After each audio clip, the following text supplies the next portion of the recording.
Alors vous restez avec nous, Martine Brunswick-Raff. On va voir tout à l'heure quelles pistes sont à explorer. Nous sommes aujourd'hui en 2015, 6 ans plus tard.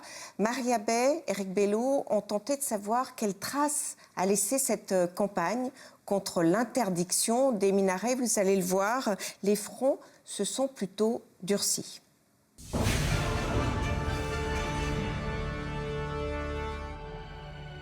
You may ban our minarets, our headscarves, our niqabs. Il était une fois un petit pays au cœur de l'Europe, un pays qui croyait résister encore et toujours à l'envahisseur. Grave erreur, car la révolution islamique est en marche. Cette vidéo est le cadeau d'un certain Conseil central islamique suisse pour les 5 ans de l'interdiction des minarets. Signée, entre guillemets, les musulmans de Suisse, elle dénonce l'islamophobie et utilise les codes esthétiques de l'État islamique. Il y a énormément de parallèles. Ça commence avec une hymne religieuse. Il y a cet héroïsme, il y a cet esprit que nous, ensemble, on peut arriver à la victoire. Il y a le drapeau qu'utilisent, disons, les régimes les plus horribles, les talibans, Boko Haram, l'État islamique, avec l'invocation sur le drapeau. Il n'y a pas de Dieu hors Allah et Mohammed est son prophète. Il faut savoir qu'il n'y a pas de différence, que ce soit un drapeau noir ou un drapeau blanc. Ce conseil central dit tout le temps « Non, non, non, c'est le drapeau de la paix, nous on utilise le drapeau blanc ». Le langage symbolique est très clair. Par définition, ces gens-là sont des anti-démocrates. Pour eux, il y a seulement la loi de Dieu. Mais qui se cache derrière ce conseil central?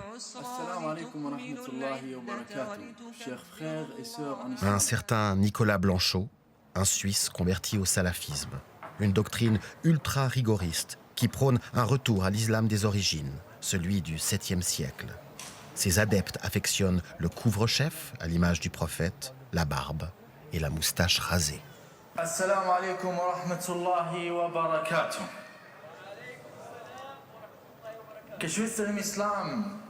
Quelques années après le vote sur les minarets, le petit Nicolas a pris de l'assurance. Et pour cause. Au moment de la conférence de presse inaugurale du Conseil central islamique de Suisse, M. Nicolas Blanchot et ses acolytes ont honnêtement annoncé qu'ils étaient 24. On a entre 350 et 400 000 musulmans en Suisse. Vous avez un individu qui dit « on est 24 ». Je pense qu'on sort de la salle et on va boire un café. Ce monsieur-là ne représentait personne. Aujourd'hui, les salafistes de Blanchot et leurs femmes en burqa ne sont guère plus représentatifs qu'à l'époque. C'est un accord entre Allah et moi. Et je n'ai pas l'intention d'y renoncer, à cause de vos lois discriminatoires et islamophobes. Mais la différence, c'est qu'ils sont descendus dans l'arène. Pour faire croire que l'islam, c'était eux. Entre des salafistes intégristes et une UDC accrochée à la Suisse éternelle, les musulmans, et avec eux pas mal de Suisses, se sentent pris en otage.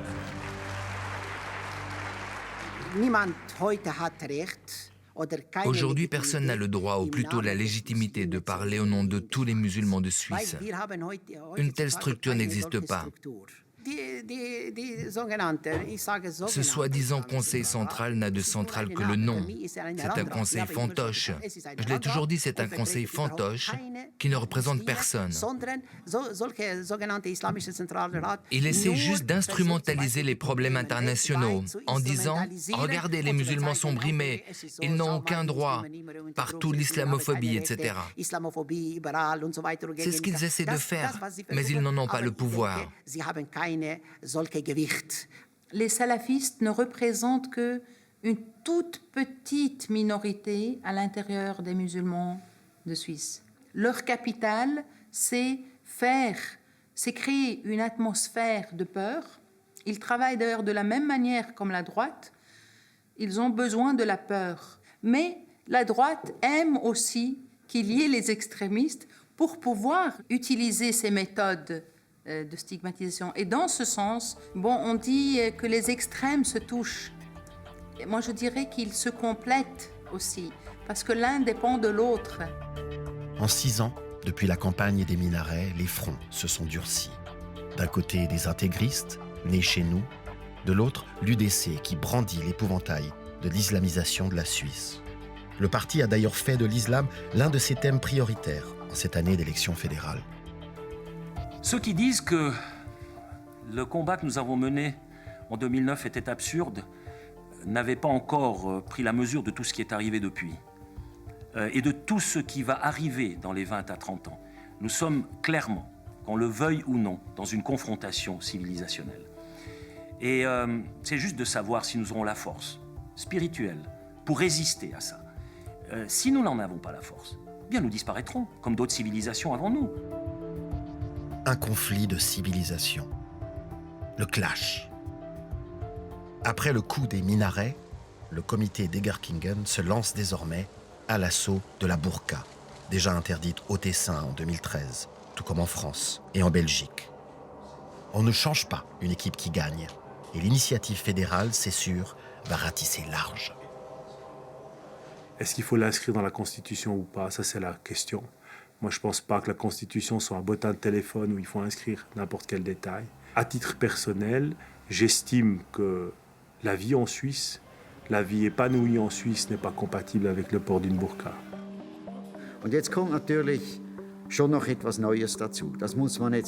Aujourd'hui, il faut bien sûr prendre en compte un élément supplémentaire, et je tiens à le dire avec la plus grande clarté.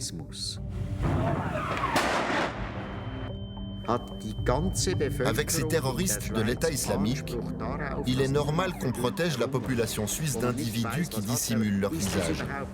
On ne sait même pas s'il s'agit vraiment d'une femme, ni si cette personne ne cache pas quelque chose sous son voile intégral. À mon avis, il n'y a pas de compromis possible. Plus que jamais, depuis les attentats de Paris, de Copenhague, de Tunis, du Kenya, la peur du terrorisme islamique fait trembler la planète. Plus que jamais, on tue au nom d'Allah. Des forces obscures semblent s'être abattues sur le monde. Et bien sûr, les premières victimes, ce sont d'abord les musulmans eux-mêmes. Je pense qu'on est en guerre. Ce n'est pas une guerre de l'Occident contre l'Orient, mais c'est une guerre culturelle qui a lieu depuis un certain temps déjà à l'intérieur des sociétés musulmanes elles-mêmes. C'est-à-dire une confrontation entre les forces modernistes et les forces rétrogrades, obscurantistes, les forces djihadistes, les forces salafistes. De tels extrémistes ne trouveront aucune place chez nous et aucune sympathie. Dénoncer l'obscurantisme, c'est le credo de l'imam de Berne. Lui aussi a tiré la leçon des minarets. Désormais, il ne fuit plus les projecteurs. Et sa mosquée vient de quitter un triste sous-sol de banlieue pour intégrer la Maison des religions, un lieu unique en son genre où se côtoient musulmans, juifs, bouddhistes, chrétiens ou hindouistes.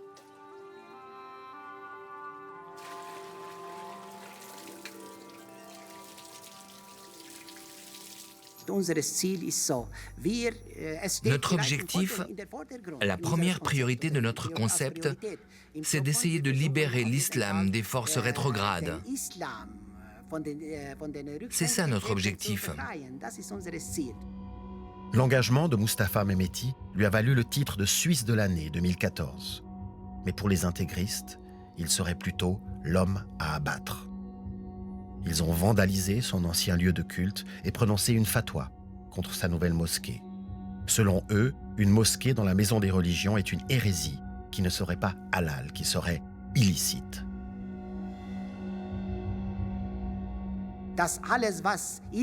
Nous devons tourner le dos à tout ce qui va à l'encontre de l'acceptation et de la tolérance, car ce n'est pas compatible avec notre avenir ici en Suisse. La religion reste toujours une affaire privée, une affaire individuelle. C'est pourquoi je suis pour une séparation stricte entre État et religion. La religion, affaire privée. La majorité des musulmans en sont convaincus. Pourtant, l'islam aujourd'hui fait polémique et enflamme les débats. avec, encore et toujours, la question du voile et du statut de la femme. En tant que féministe, accepter le port du voile serait d'une contradiction absolument folle. Pour moi, le foulard, c'est effectivement le symbole de l'asservissement millénaire des femmes en islam. Couvrir son corps et ses cheveux sont demandés par l'islam pour aider les hommes à maîtriser leurs pulsions sexuelles. Le corps des femmes est une tentation à laquelle pourraient succomber les hommes. Et que des femmes ici veuillent délibérément porter ce foulard, il y a quelque chose que je n'arrive pas à comprendre. Ces musulmanes de Genève, voilées et fières de l'être, n'ont pas besoin qu'on les comprenne. Elles réclament juste le droit à la différence. Elles sont ingénieures en génie civil et futures diplômées en architecture, et elles aussi se revendiquent féministes.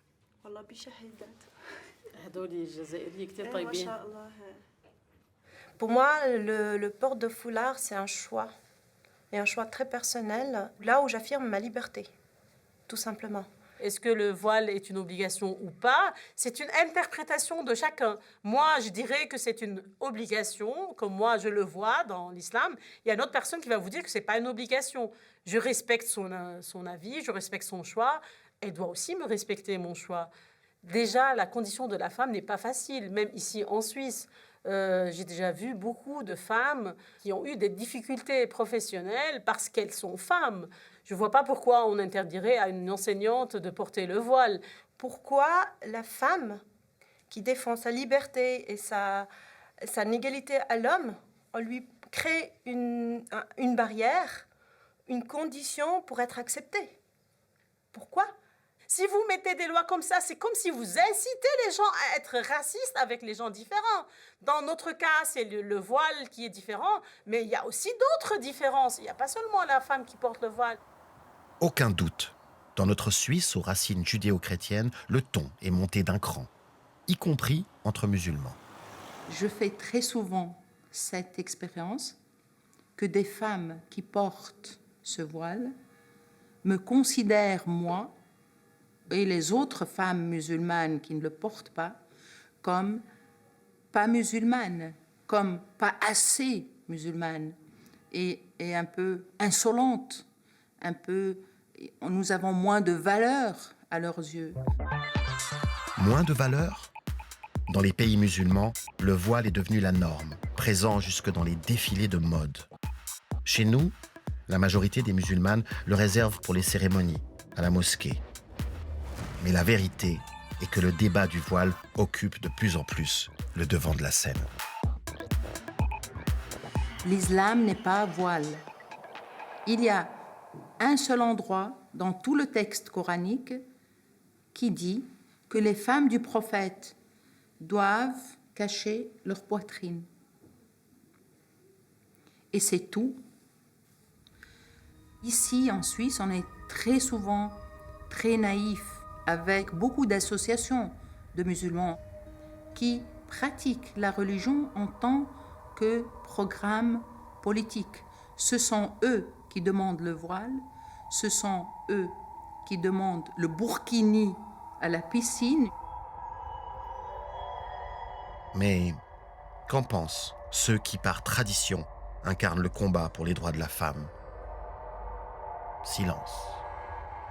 Je déplore que la gauche ne prenne pas parti dans ces discussions et tolère tout. Ils parlent toujours de l'égalité entre les sexes, mais quand il s'agit d'islam, ils se taisent. Occuper l'espace public. Le Conseil central islamique suisse de Nicolas Blanchot en a fait une spécialité. Sa dernière trouvaille, la journée du hijab, le foulard islamique organisé dans les rues de Zurich à des fins de propagande.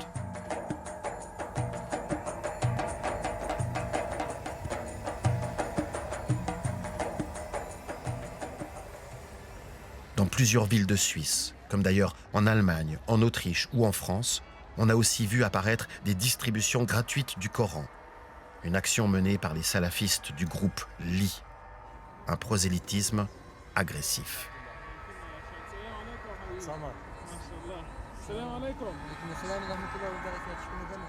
Wir sind bereit, für unsere Region zu leben und zu sterben. Des méthodes qui font peur.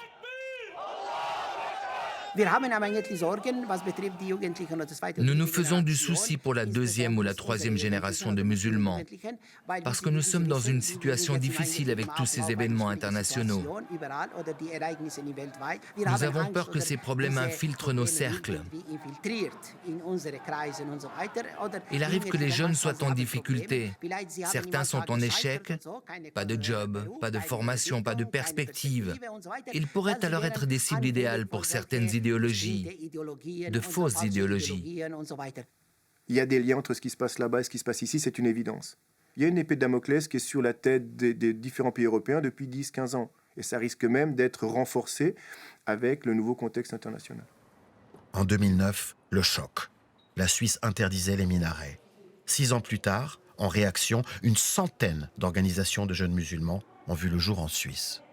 Vous savez, quand il y a la foi qui rentre dans le cœur, moi, c'est une expérience personnelle, c'est qu'il y a une période moi, je dirais de trouble. C'est qu'on perd un peu ses repères. Donc, dans cette période-là, si on n'est pas bien cadré, ça peut facilement aller dans des extrêmes. Peut-être un des buts de Diac, c'est de cadrer un peu ces jeunes. Oui, c'est clairement un des projets de Diac. Mais je pense qu'il y a aussi une part de responsabilité de la société, c'est-à-dire permettre aux citoyens suisses, musulmans, de pouvoir amener en fait une pierre à l'édifice de l'identité suisse. Le spirituel ou le religieux n'a pas sa place dans le milieu professionnel. C'est-à-dire qu'une personne qui voudrait pouvoir prendre 5 minutes pour aller prier au travail, là peut-être effectivement elle va peut-être rencontrer une certaine difficulté. Donc les gens sont obligés de se cacher dans les caves ou comme ça pour aller faire leur prière.